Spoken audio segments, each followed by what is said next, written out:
We are back at the illustrious BA-3000 amplifier.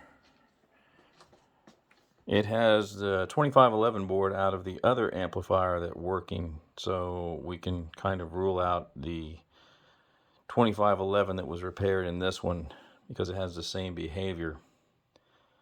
There are two good boards. These are out of the other amp, hence the nail polish dots on them, so I know which ones came out of which.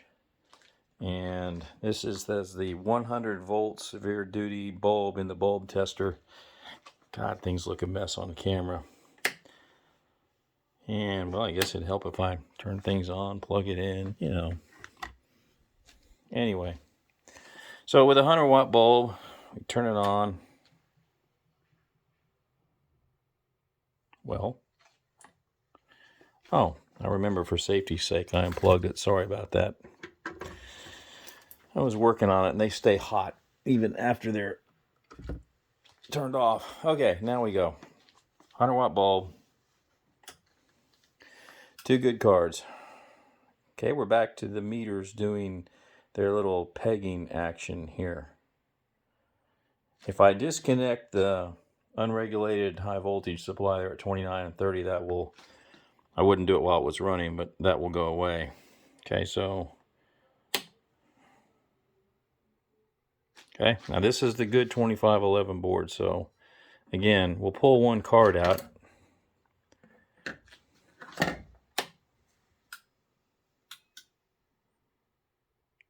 No problems.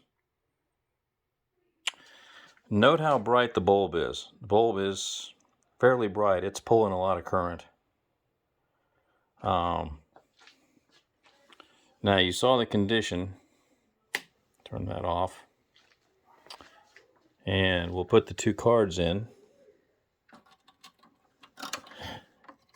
And I don't doubt that this is a power supply system, but I'm become very fearful that it's a transformer.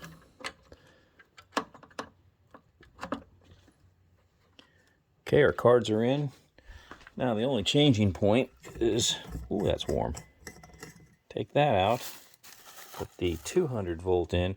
I have a mess here because I was in the middle of making speaker cables for, actually audio cables for all my line cables. And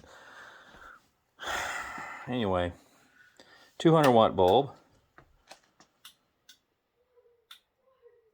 Okay, we're out of protection. Meters are working normally.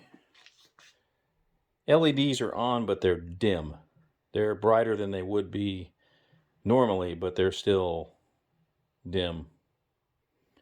When I checked voltage back here earlier on the wires going to the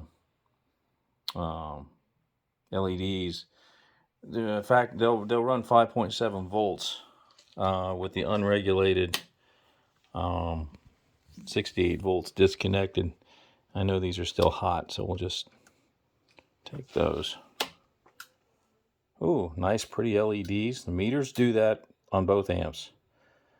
So whether they got cards in them or not, they both do that same spike when they start up, and they both do this same spike when they shut down.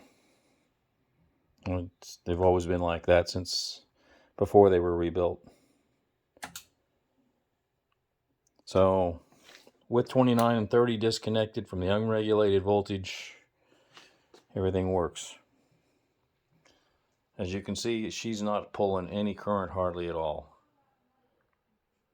So my understanding is if I change the F2511 board, and by the way, I did change the 2508 high voltage regulated power supply board, and it changed nothing. If I hook these leads up, which I'm not going to do, I'm not going to be an idiot, but if I'd hook these leads up, everything will go back to pulling large amounts of current. So that's where we currently are.